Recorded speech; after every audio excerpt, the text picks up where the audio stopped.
Hey guys, it's Alicia with WTI. I love to use chili powder in my cooking, and this one is a great option. This is Spice Classics chili powder, and I really like this container because it is a 1 pound container.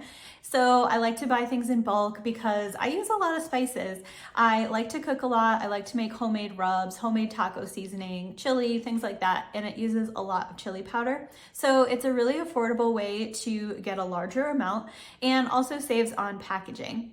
So this chili powder includes chili pepper, salt, and garlic. It's really nice and finely ground, so it is easy to shake out of the container. It's also easy to open the container and spoon out a measurement because it has the dual lid with the larger opening and then the shaker side as well. And it adds a really delicious flavor. So if your next recipe calls for chili powder, I would definitely recommend this one from Spice Classics. It's delicious.